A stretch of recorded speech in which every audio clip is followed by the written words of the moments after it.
Mesdames, Messieurs, bonjour. Je vous assure, vous êtes extrêmement impressionnants d'ici.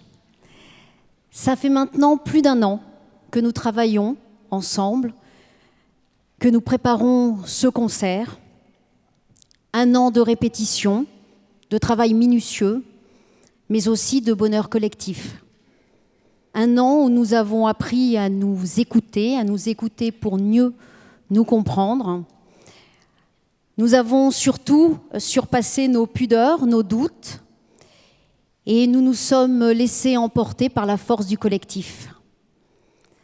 Certains d'entre nous, que vous allez entendre ce soir, ont des années de musique derrière eux, d'autres, quelques mois. Certains connaissaient le solfège, d'autres absolument pas. Nous serons sur cette scène 380 musiciens et choristes, dont 300 issus des rangs de la Société Générale. Ils sont issus de toutes les entités et de tous les départements.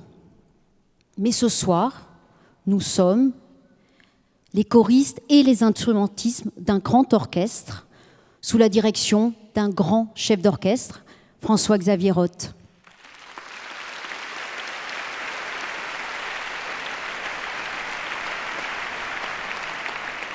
Nous avons tous vécu la même aventure collective, nous avons partagé la même passion, nous avons tous travaillé ensemble dans la bienveillance, dans l'ouverture à l'autre, pour nous préparer à vivre ce moment exceptionnel sur la scène de la Philharmonie de Paris, l'une des salles les plus prestigieuses au monde.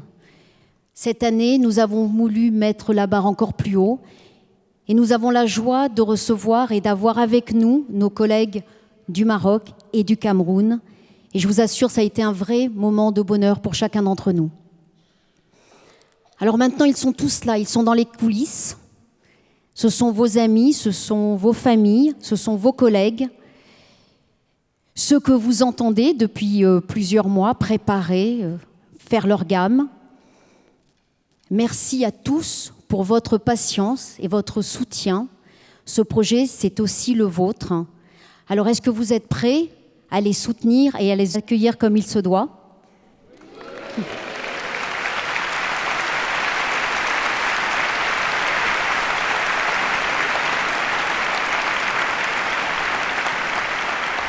Je vous souhaite une magnifique soirée.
Bonjour à toutes et à tous. Alors nous avons commencé par une surprise ce soir.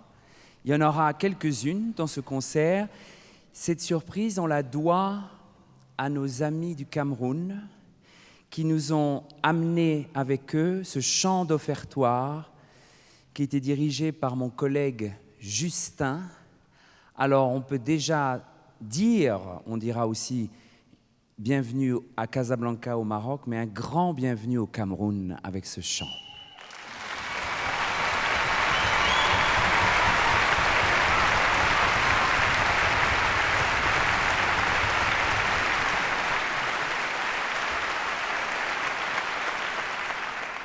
Et c'est vraiment aussi l'histoire de ce projet, l'histoire de ce programme ce soir, c'est la rencontre des cultures, la rencontre des musiques, qu'elles viennent du Cameroun, qu'elles viennent d'Angleterre, puisque nous avons joué juste à l'instant Zadok the Priest de Georg Friedrich Händel, cet hymne incroyable qui a été composé pour le couronnement de George II et qui maintenant est joué à chaque nouveau couronnement en Angleterre.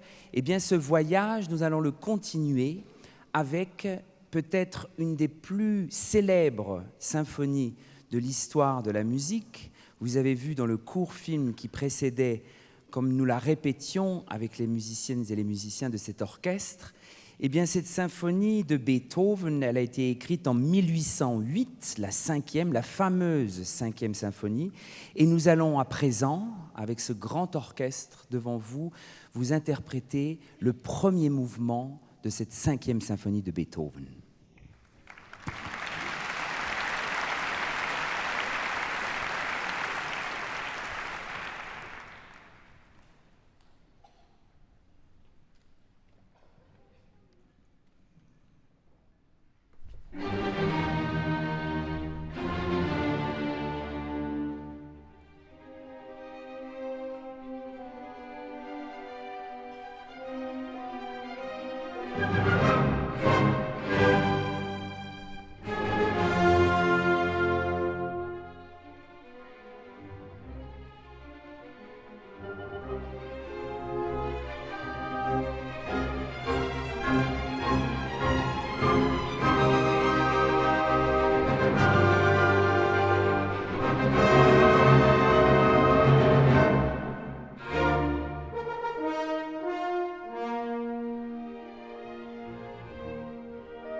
Alors nous allons rester dans cette zone de l'Europe. La symphonie, je vous le disais, avait été créée à Vienne, Beethoven étant né à Bonn. Nous allons rester dans ce qui ne s'appelait pas encore l'Allemagne pour entendre un compositeur qui n'est pas aussi célèbre que Mozart, Beethoven, mais qui a marqué la musique d'une manière incroyable. Sans lui, très certainement, il n'y aurait pas eu tous les opéras de Wagner. Sans lui, très certainement, Berlioz aurait été différent. Je veux parler de Carl Maria von Weber. Weber a écrit, bien sûr, beaucoup d'opéras, et peut-être son plus fameux, le Freischütz. Nous avons décidé, aujourd'hui, le temps de 2 chœurs, de séparer notre grand chœur symphonique. Nous avons un chœur très nombreux, constitué de chanteurs collaborateurs, et nous nous sommes dit, cette année, faisons peut-être une sorte de battle en musique. Nous allons d'abord entendre les hommes, et ensuite les femmes répondront dans un tout autre ton. Alors, je demande aux hommes du chœur de se lever, et nous allons entendre le chœur des chasseurs, extrait du Freischütz de Weber.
Oui, et vous l'avez entendu, j'ai oublié de le préciser, mais l'instrument par définition, de la chasse. Donc pour les chasseurs, c'est le cor. Et c'est pour ça que Weber a écrit cette partie incroyable des cors et que les cornistes de l'orchestre se sont levés. Alors, je vous avais parlé maintenant d'un chœur de femmes, d'un chœur de dames. Ces dames ne vont pas chasser.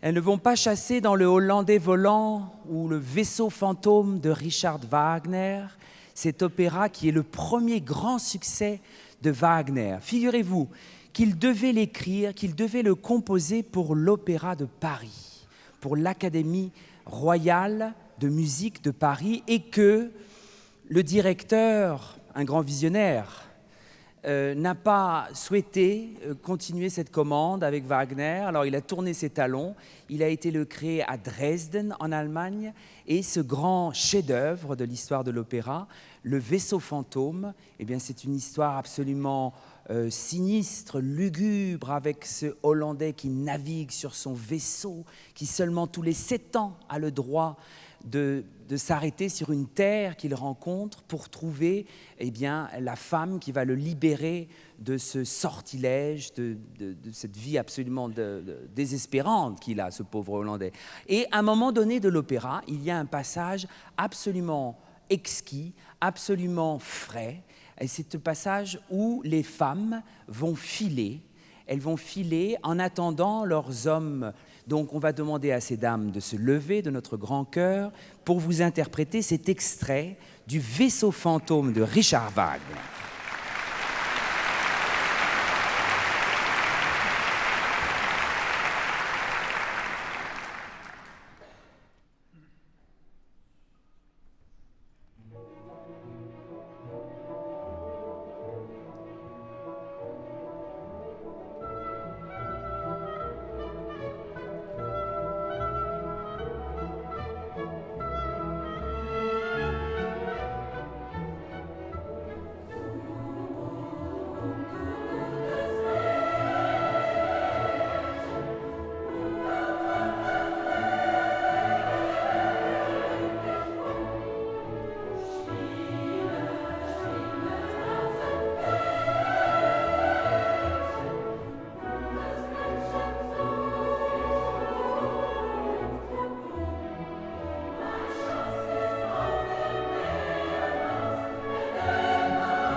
Alors à présent, réunissons les deux cœurs pour cet extrait d'un des plus célèbres requiem de l'histoire de la musique.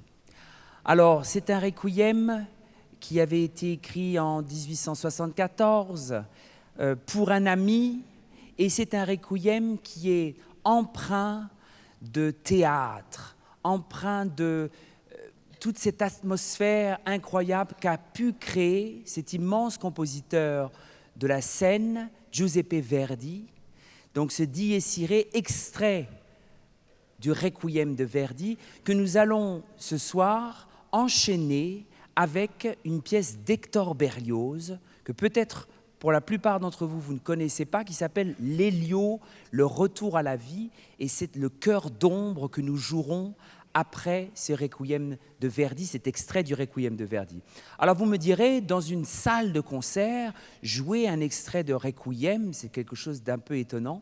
Eh bien, je pense que si Giuseppe Verdi avait connu la Philharmonie de Paris, cette salle dans laquelle nous avons l'honneur de jouer ce soir, dont Caroline disait tout à l'heure que c'est une des plus belles salles du monde, déjà, cette acoustique d'un nouveau genre, cette salle d'une nouvelle génération de salles, et puis tout ce complexe de la Philharmonie qui accueille aussi bien les pratiques amateurs, les enfants, la pédagogie qui est toujours mêlée avec les concerts. Eh bien, je crois que Verdi aurait adoré que l'on puisse jouer son Requiem ici.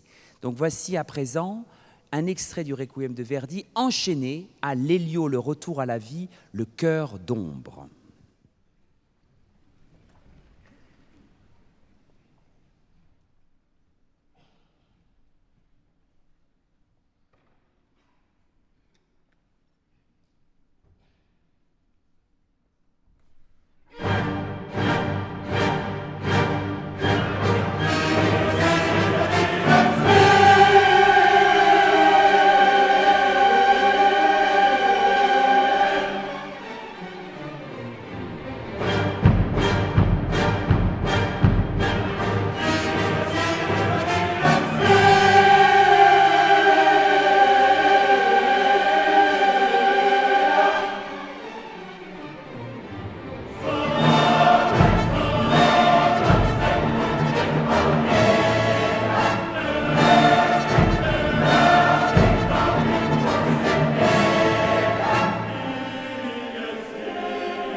C'est un peu la magie du concert, c'est de pouvoir réunir ces deux compositeurs, Verdi, Hector Berlioz, alors qu'ils ne se sont jamais rencontrés, qu'ils ont partagé tant et tant d'incroyables expériences musicales.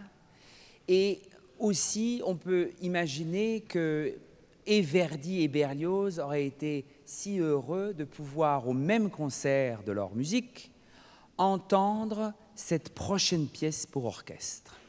La valse des fleurs, extrait de Casse-Noisette. Je vois qu'il y a beaucoup d'enfants dans la salle. Et ce ballet, il est fait pour les de 7 à 77 ans. On peut l'apprécier quand on est enfant, on peut l'adorer quand on est adulte. Et dans ce ballet, il y a cette incroyable valse, cette valse des fleurs, qui est une valse, comme je disais à l'orchestre lors des répétitions, un peu étourdissante, un peu hypnotique, où Tchaïkovski, comme très souvent, utilise la harpe comme instrument soliste dès l'introduction de cette valse. Je vous propose d'entendre donc cette valse des fleurs de Tchaïkovski.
Alors à présent, une pièce... Alors on va voyager. On était donc en Russie, après avoir voyagé en Italie, à Paris ou la Côte Saint-André, en Allemagne. Maintenant, nous allons du côté de Bergen, en Norvège. Et quand vous arrivez à Bergen, eh bien, la grande personnalité, la grande figure de ce pays en Norvège, c'est bien sûr le grand compositeur Grieg, Edvard Grieg, qui a écrit peut-être son chef-d'œuvre, Peer Gynt, ce conte. Et ça, c'est très intéressant de remarquer qu'un compositeur comme Grieg voulait à ce moment-là, c'est-à-dire à la fin du XIXe siècle, il y en a eu beaucoup comme lui, célébrer l'histoire, le folklore de ces pays scandinaves qui avaient été souvent sous le joug d'autres pays comme la Russie ou encore la Suède, bien sûr la Suède qui était ce terrible, ces vikings qui voulaient absolument réduire toutes les populations autour d'eux. Et donc Grieg a eu à cœur de ressortir une histoire, un conte, une légende de son pays pour la mettre en musique. Et ce moment particulier de Peer Gynt qui est un moment où nous allons rencontrer des monstres, nous allons rencontrer des trolls, nous allons rencontrer des monstres de toutes les couleurs, incarnés en partie par le grand chœur symphonique que vous avez devant vous, qui à la fin va hurler de tuer Peer Gynt, mais en attendant, cela commence avec des instruments qu'on a peu l'habitude d'entendre au premier plan, par exemple les contrebasses, les bassons et les cors.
Alors après les sortilèges et les trolls de la Norvège, nous allons revenir dans le 8e arrondissement à Paris. À l'église Madeleine jouait tous les dimanches Gabriel Fauré. Et ce grand compositeur de la fin du 19e siècle, qui était aussi un professeur, on l'oublie trop souvent. Gabriel Fauré, c'est le professeur de Maurice Ravel. Sans Fauré, il n'y aurait pas eu toute cette jeune génération, et même Debussy, qui n'a pas étudié directement avec Fauré, mais qui a été très influencé aussi par sa musique. Alors, Gabriel Fauré, il a composé aussi, lui, un requiem. Il décrivait d'ailleurs un requiem pour le plaisir, bizarrement. Et il a écrit cette pièce absolument incroyable que nous allons jouer à présent et qui a pour sujet un cantique de Jean Racine, donc bien plus vieux que la musique de Fauré. Et Fauré va prendre dans cette littérature ancienne en France, Jean Racine, il va trouver les couleurs pour exprimer une musique d'une douceur infinie que nous allons vous jouer maintenant. Donc c'est le cantique de Jean Racine de Gabriel Fauré.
Alors, une des dernières pierres de cette mosaïque musicale que nous vous proposons ce soir, c'est une symphonie qui a été composée au XIXe siècle aussi, à la fin du XIXe siècle, par un compositeur tchèque qui est arrivé dans ce nouveau pays qui fascinait tant toute l'Europe, les États-Unis d'Amérique. Il est arrivé là-bas, il a entendu des chants indiens, il a entendu des chansons populaires et il a eu l'idée d'écrire cette symphonie. Et cette symphonie, elle ne s'appelle pas Symphonie Amérique, elle s'appelle Symphonie du Nouveau Monde.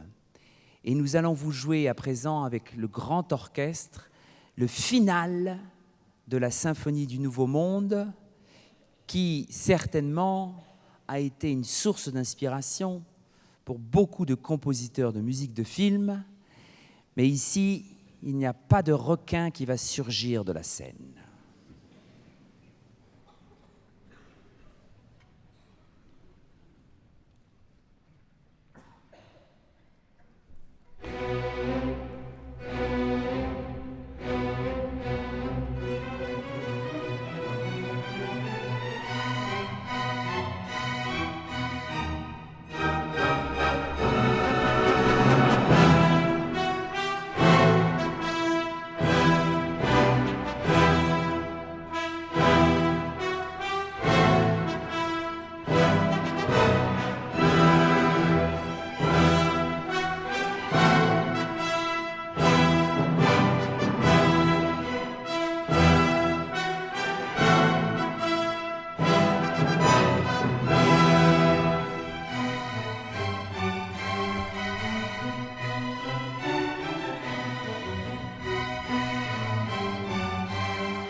Alors c'est bientôt la fin de ce programme. Bien sûr, nous allons terminer avec le chœur. Et puis, nous avons commencé avec ce chant camerounais et nous allons maintenant terminer avec les autres collaborateurs qui sont venus se rejoindre à ce projet, venant tout droit de Casablanca. Et je vais demander à leur chef de chœur de venir se joindre à moi, Adnan, le chef de chœur marocain.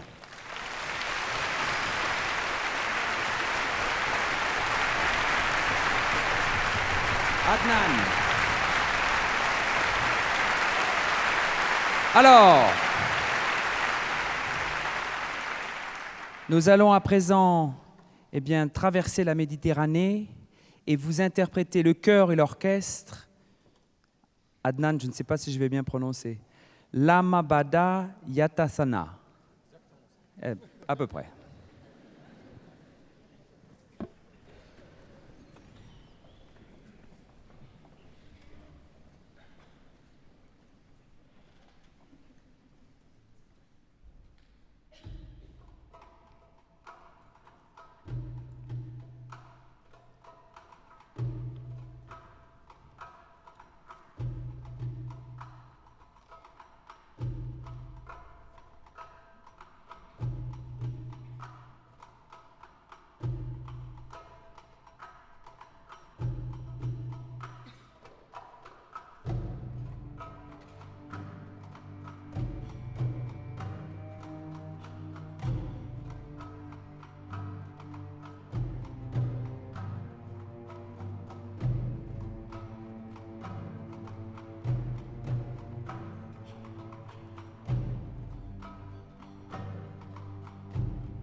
Alors, c'est la première année que nous faisons ce projet ici à la Philharmonie, mais les années précédentes, nous jouions à la salle Pleyel.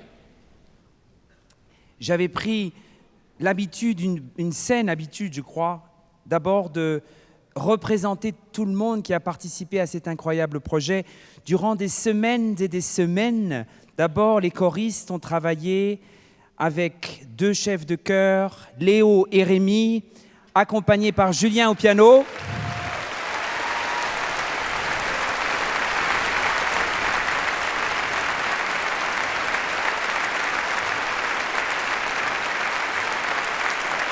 Et cette année, nous avions donc des collaborateurs qui venaient tout droit du Cameroun, de Douala, avec leur chef de chœur Justin.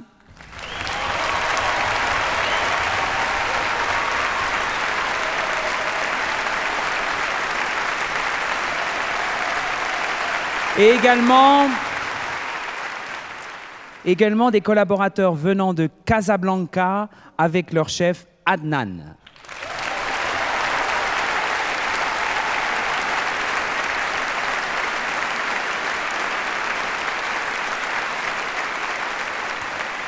Alors cet orchestre que vous avez devant vous, cet orchestre est constitué pour la plus grande majorité par des collaborateurs de la Société Générale. Je vais demander à tous les collaborateurs de se lever pour que vous rendiez compte de leur propension dans l'orchestre.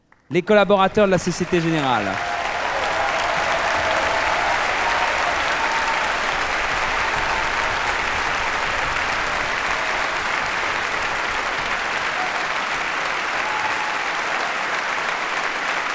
Alors,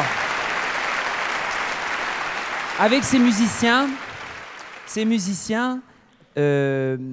on pourrait, je crois, presque écrire un livre, en tout cas une grande histoire sur comment ils ont ressorti certaines fois des instruments, comment au contraire ils ont, grâce à ce projet, voulu apprendre à jouer d'un instrument, comment est-ce que, parce qu'il n'y avait plus de place dans le chœur, ils se sont dit « Ah ben, je vais quand même essayer de participer en jouant dans l'orchestre ». Et ces musiciens et ces musiciennes, ils ont été entourés par les musiciens des siècles toutes les semaines, à qui je demande de se lever à présent.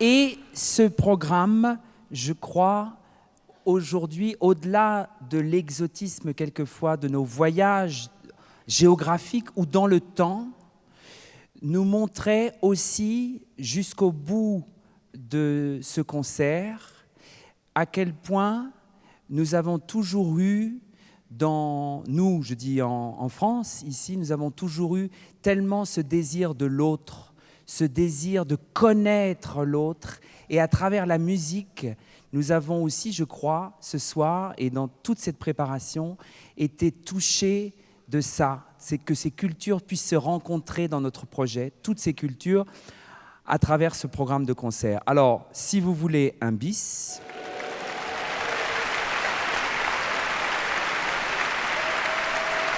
Nous allons vous rejouer notre dernier morceau, Lama Bada Yatathana.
Bonsoir à toutes et tous.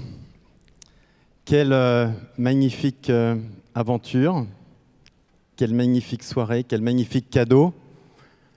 Quelle joie de se retrouver ici dans cette salle, cher François-Xavier. Ça fait partie là aussi d'une espèce de rêve, d'une ambition commune. Et vous l'avez fait. Vous nous avez fait voyager, en dehors bien sûr même de l'Europe. Vous nous avez fait voyager en associant aussi nos collègues marocains et camerounais, parce que c'est ça aussi la nouvelle dimension qui rendait, je crois, le voyage encore un peu plus compliqué à organiser. C'était de proposer que nos collègues camerounais et nos collègues marocains participent à cette extraordinaire chose. On s'était demandé à l'origine si ce serait même faisable de répéter comme ça à distance. Eh bien, grâce à votre énergie, votre talent, vous l'avez fait. Je voudrais aussi dire que dans le monde dans lequel on vit, qu'on expérimente nous-mêmes chaque jour de fragmentation et de balkanisation, de frontières, c'était aussi extraordinaire de faire justement partager à des communautés finalement si différentes des moments de musique et de culture aussi différents. Et l'émotion qu'on a eue au premier chant camerounais et au final montre effectivement cette capacité de partager nos cultures, à condition d'avoir cet état d'esprit positif et cette énergie de partage, comme tu le disais, de donner. Bravo.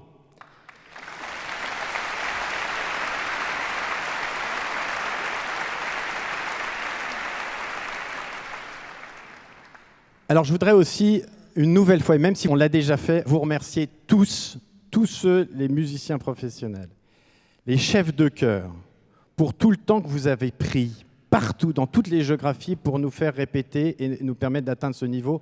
Et à toi en particulier, François-Xavier, je voudrais te remercier parce que ça fait maintenant plus de 3 ans qu'on a commencé cette histoire incroyable et sans ta générosité. Non mais, tu as une carrière, tu es un des grands chefs d'orchestre, un des grands musiciens aujourd'hui et tu as du temps qui t'est compté. Prendre du temps avec tous tes collègues pour nous donner encore une fois autant et nous permettre de faire ça, je trouve qu'une nouvelle fois, ça mérite un énorme coup de chapeau.